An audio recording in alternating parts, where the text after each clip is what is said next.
चलिए बेटा देखते हैं। पिछले वीडियो में हम लोगों ने हार्मोन्स के बारे में जाना था। अब हम यहाँ कुछ हार्मोन्स जो किसी ग्लैंड से सीक्रेट होते हैं उनके फंक्शन के बारे में जानेंगे। तो सबसे पहली चीज़ मैं बताऊंगा आपको कि कौन सा हार्मोन्स किस ग्लैंड से सीक्रेट होता है। दूसरे कॉलम में हम लोग उस ग्लैंड से सीक्रेट होने वाले रिलीजिंग हार्मोन्स की बात करेंगे। रिलीजिंग हार्मोन्स के बाद मैं बात करूंगा आपसे कि उस रिलीजिंग हार्मोन्स से रिलेटेड टारगेट एक्सरसाइज इफेक्ट क्या होगा उसका, या हम बात कर लें टारगेट ऑर्गन की, टारगेट ऑर्गन की, और बात करेंगे उसके बाद मेजर फंक्शन की, मेजर फंक्शन की। ओके बेटा, ये इन पॉइंट्स के से रिलेटेड हम लोग यहाँ पर कुछ डिस्कशन करते हैं। तो ये देखिए, तो देखिए बेटा, सबसे पहली बात करते हैं हम लोग पिट्यूटरी ग्लैंड्स की। तो ये जो पिट्यूटरी ग्लैंड्स आपकी होती है, याद रखना, पिट्यूटरी ग्लैंड्स की अगर हम बात करें तो पिट्यूटरी ग्लैंड्स के कई पार्ट्स होते हैं। यहाँ पर मैं जो बात करने जा रहा हूँ, पिट्यूटरी ग्लैंड्स के कई पार्ट्स का मतलब 3 पार्ट्स होते हैं: इंटीरियर लोब, पोस्टीरियर लोब और मिडिल लोब। तो अगर हम बात करें एंटीरियर लोब की, तो पिट्यूटरी ग्लैंड्स के इंटीरियर लोब से एक इम्पॉर्टेंट हार्मोन सीक्रेट होता है जिसे हम ग्रोथ हार्मोन्स कहते हैं। क्या कहते हैं बेटा? ग्रोथ हार्मोन्स कहते हैं। ग्रोथ हार्मोन्स को STH सोमैटोट्रोपिक हार्मोन्स, क्या नाम देते हैं? सोमैटोट्रोपिक हार्मोन्स के नाम से जानते हैं। ये सोमैटोट्रोपिक हार्मोन्स क्या है? सोमैटोट्रोपिक हार्मोन्स जिसका target organ all cells of the body, हमारे शरीर की सारी सेल्स होती हैं। ये बचपन से लेकर और लगभग 18 से 20 वर्ष की एज तक हमारी बॉडी में अपने आप सीक्रेट होता है, जो रिस्पॉन्सिबल होता है हमारी बॉडी ग्रोथ का, हमारी लंबाई का। तो ये क्या करता है? ये स्टिमुलेट्स करता है, stimulate growth in all the organ, stimulate growth in all the organs and tissues, increase the protein synthesis, increase the protein synthesis। Mainly क्या करता है ये? हमारी बॉडी में प्रोटीन को सिंथेसाइज करके हमारी सेल को के एलोंगेशन में हेल्प करता है, जिससे हमारी बॉडी लेंथ एक निश्चित समय तक इंक्रीज करती हुई मैच्योरिटी को हम पा लेते हैं। ठीक है। इसी तरह से इस ग्लैंड से एक हार्मोन सीक्रेट होता है जिसे हम लोग क्या कहते हैं? TSH। पूरा नाम है इसका थायराइड स्टिमुलेटिंग हार्मोन्स। ये थायराइड स्टिमुलेटिंग हार्मोन्स क्या होता है बेटा? थायराइड स्टिमुलेटिंग हार्मोन्स जो है वो हमारी बॉडी के अंदर पिट्यूटरी ग्लैंड से सीक्रेट होकर, ये हार्मोन्स पिट्यूटरी ग्लैंड से सीक्रेट होकर ये हार्मोन्स हमारी थायराइड ग्लैंड को स्टिमुलेट करता है। किसको स्टिमुलेट करता है? थायराइड ग्लैंड को।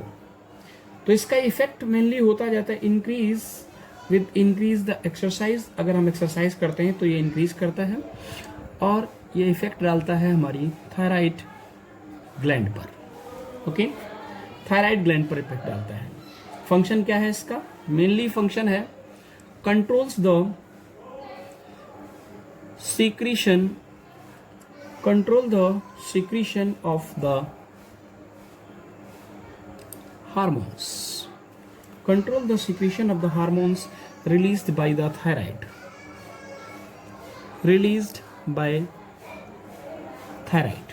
थायराइड ग्लैंड से थायरॉक्सिन नाम का जो ये हार्मोन सिक्रीट होता है या जो भी और हार्मोन सिक्रीट होते हैं, उन हार्मोन्स के सिक्रीशन पर ये हार्मोन्स कंट्रोल रखता है। ओके, फिर इसी तरह से एक हार्मोन्स होता है, तो ये सेकंड हार्मोन्स हो गया। थर्ड हार्मोन्स की अगर हम बात करें, जो पिट्यूटरी ग्लैंड के इंटीरियर लोब से सिक्रीट होता है, उसका नाम है ACT और H, एड्रेनो कार्टिकोट्रोपिक हार्मोन्स। क्या नाम बोला मैंने? Adreno corticotropic hormones. Okay, adreno corticotropic hormones क्या करता है? एड्रिनल ग्लैंड के एड्रेनल कार्टेक्स पार्ट को क्या करता है? स्टिमुलेट करता है और control the secretion of the hormones from the adrenal cortex, control the secretion of adrenal cortex, cortin नाम का एक हार्मोन्स निकलता है, एड्रिनल कॉर्टेक्स हार्मोन्स। ओके बेटा, हमें बहुत डिटेल में बात नहीं कर रहा क्योंकि हम लोग केमिस्ट्री भी देख रहे हैं और केमिस्ट्री में बस इतना ही आपको हार्मोन्स के बारे में बताना होगा ज़्यादा से ज़्यादा, ठीक है ना। फिर बात करते हैं हम लोग पोस्टीरियर लोब की। पोस्टीरियर पिट्यूटरी, पोस्टीरियर अगर हम पिट्यूटरी की बात कर लें, पोस्टीरियर पिट्यूटरी ग्लैंड के पार्ट्स की बात करें तो इससे एक हार्मोन सिक्रीट होता है ADH, फुल फॉर्म है एंटी ड्यूरेटिक हार्मोन्स। ये एंटी ड्यूरेटिक हार्मोन्स क्या करता है? मेनली हमारी किडनी को इफेक्टेड करता है, मेनली हमारी किडनी को इफेक्ट करता है। ओके, तो किडनी को इफेक्ट करता है। क्या करता है किडनी में? जरा देखिए, किडनी को इफेक्ट करके ये hormones stimulate the water retention, stimulate the water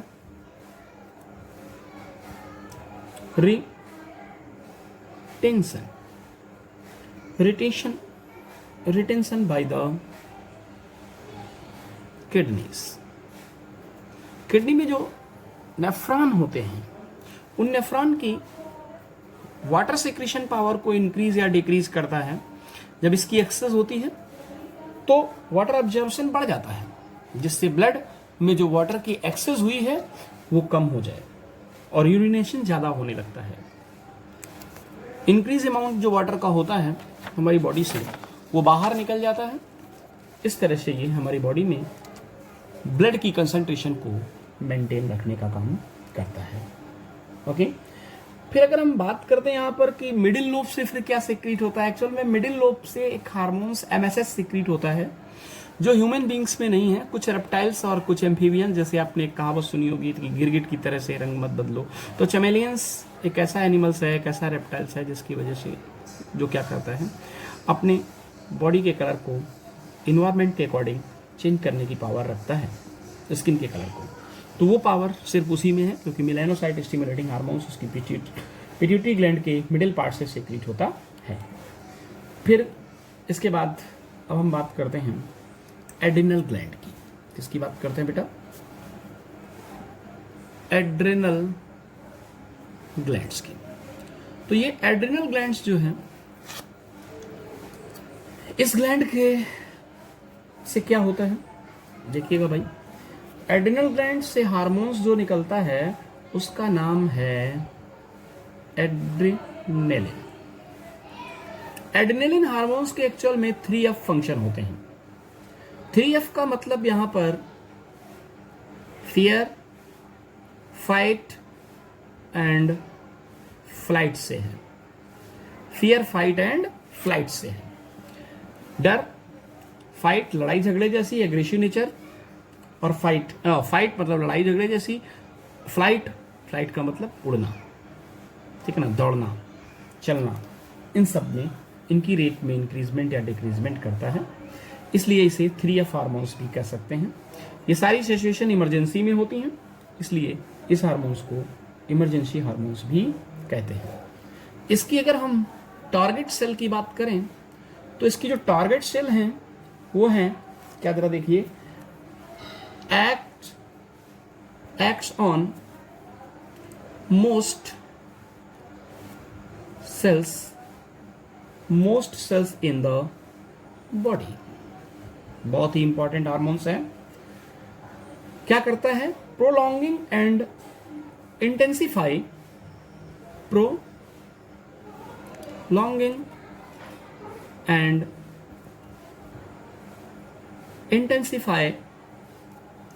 prolonging करता है और इंटेंसिफाइंग करता है द सिंपैथिक नर्वस सिस्टम को,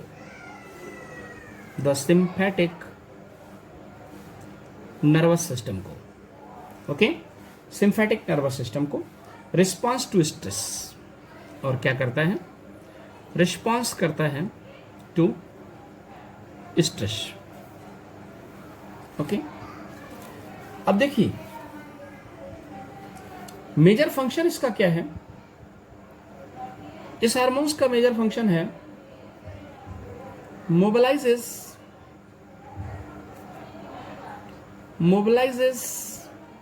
glucose,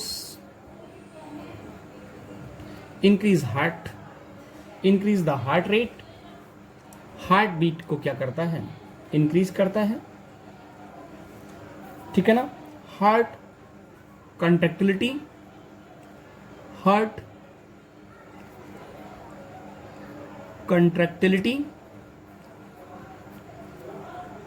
oxygen use and blood flow to skeleton, okay, to the skeleton muscles। इसके बाद कंट्रैक्टाइल द ब्लड वेसल्स। ये जो हमारी ब्लड वेसल्स होती हैं, ये ब्लड वेसल्स को कॉन्ट्रैक्ट करता है, सिकोड़ देता है, जिससे एलिवेट द बीपी, जिससे हमारा ब्लड प्रेशर एलिवेट हो जाता है, बढ़ जाता है, ठीक है बेटा। अब देखिए, तो इस तरह से ब्लड प्रेशर। इसके बाद एडिनल कॉर्टेक्स में आते हैं। एडिनल कॉर्टेक्स की अगर हम बात करते हैं तो एडिनल कॉर्टेक्स से एल्डोस्टेरॉन सीक्रेट होता है, और एल्डोस्टेरॉन क्या करता है? ये भी हमारी किडनी पर वर्क करता है। किस पर वर्क करता है? किडनीज पर वर्क करता है, ठीक है ना।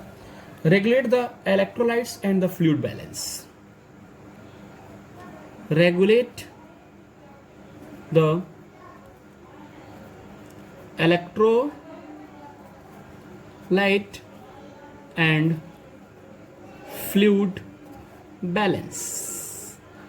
बैलेंस को रेगुलेट करता है, ओके बेटा। इसी तरह से एक हार्मोन्स यहां निकलता है एडिनल कॉर्टेक्स से, ग्लूकेगॉन। ये इसके लिए भी all the cell of body की पूरी सेल्स पर वर्क करता है, इंक्रीज द ब्लड। ये क्या काम है इसका? इंक्रीजेस द ब्लड ब्लड को इंक्रीज करना, ब्लड को नहीं, blood glucose, sorry, blood glucose को बढ़ाता है। स्टिमुलेट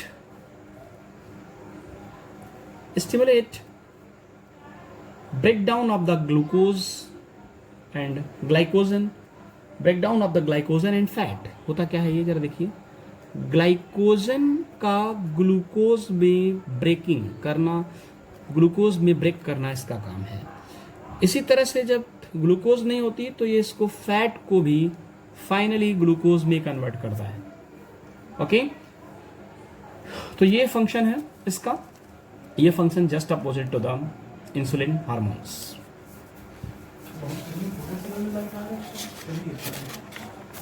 तो इसके बाद हम बात करते हैं किडनीज की। किडनीज का से सीक्रेट होने वाला हार्मोन्स जिसे हम लोग रेनिन कहते हैं। ओके, रेनिन एडिनल कॉर्टेक्स, ये मेनली इफेक्टेड करता है एड्रेनल कॉर्टेक्स पार्ट को। एडिनल कॉर्टेक्स पार्ट को इफेक्ट करके ये असिस्ट करता है, असिस्ट टू, तो चलिए देखते हैं। हाँ, क्या बोला मैंने, असिस्ट टू द, किसको असिस्ट करना, assist in blood pressure control, assist in BP control. Okay, now एक और इंपॉर्टेंट इंडोक्राइन ग्लैंड जिसे हम गोनाड्स बोलते हैं। बेटा गोनाड्स मैं आपको पहले से क्लियर कर देना चाहता हूँ क्योंकि आप केमिस्ट्री बायोलॉजी स्टूडेंट, कुछ ऐसे स्टूडेंट्स हैं जो मैथ स्टूडेंट हैं। तो ये जो गोनाड्स होते हैं, gonads are two types. First is the ovary and second is the testes. Testes is the male gonads, ovary is the female gonads. ये फीमेल सेक्स आर्गन है और ये मेल सेक्स आर्गन है। इनसे कुछ हार्मोन्स सीक्रेट होते हैं जो बहुत ही नेसेसरी होते हैं। जैसे एक हार्मोन्स की बात करते हैं हम, टेस्टोस्टेरोन। टेस्टोस्टेरोन क्या करता है बेटा, testosterone also known as sex hormones. ये सेक्स हार्मोन्स हमारे सेक्स ऑर्गन को स्टिमुलेट करता है। क्या करना जरा देखिएगा, development of male sex organ, और मेल सेक्स ऑर्गन को क्या करना, डेवलपमेंट में मदद करना। फेशियल हेयर, फेशियल हेयर का मतलब मुस्टैच, दाढ़ी मूंछ से है। तो दाढ़ी मूंछ का आना एक लिमिटेड एज में, एक समय पर आने पर किसी मेल में दाढ़ी और मूंछ निकलती है, तो ये फेशियल हेयर होते हैं, फीमेल में नहीं होते हैं। उसका रीज़न यही है क्योंकि ये हार्मोन्स सिर्फ और सिर्फ मेल बॉडी में सीक्रेट होता है, मेल में ही टेस्टिस होते हैं और टेस्टिस से ये सेक्स हार्मोन सीक्रेट होता है, जिसकी वजह से मेल में क्या पाए जाते हैं, ये फेशियल हेयर्स देखने को मिलते हैं। जबकि कुछ फीमेल्स में हार्मोनल डिसऑर्डर की वजह से कभी कभी आपको इस तरह की डिसऑर्डर भी देखने को मिलती हैं कि फीमेल में दाढ़ी मूंछ निकल आए, ठीक है ना। तो कभी निकल आए तो घबराने की जरूरत नहीं है, सिर्फ sexual disbalance, sorry hormonal disbalance होता है ये। एंड चेंज इन वॉइस, आपने देखा होगा चेंज इन वॉइस कि बच्चों की वॉइस एक एज के बाद, 11 ईयर के बाद मेल और फीमेल, गर्ल्स और बॉयज़ की वॉइस में कन्वर्जन चेंजेस आते हैं। मेल की वॉइस थोड़ा हैवी और फीमेल की वॉइस थोड़ा थिन, पतली सी हो जाती है। हम बोलते हैं कि मेल की वॉइस शेर की तरह हो जाती है, लड़कियों की वॉइस कैसी हो जाती है, बिल्लियों की तरह, कैट लाइक। तो जिसका भी मेन रीज़न ये हार्मोन्स है। ओवरी की बात करते हैं।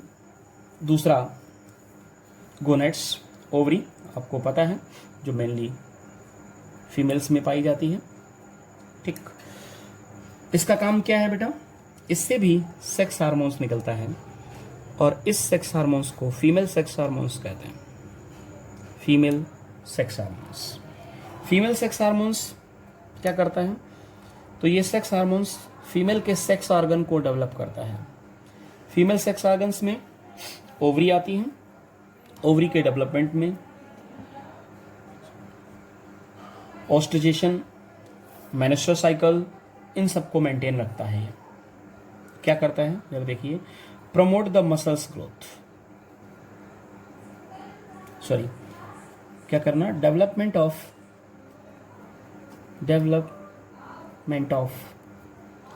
Female sex organ, female sex organ को डेवलप करना। और बेटा रेगुलेट मेंस्ट्रुअल साइकिल, जिसे हम लोग स्टार्ट में एमसी बोलते हैं।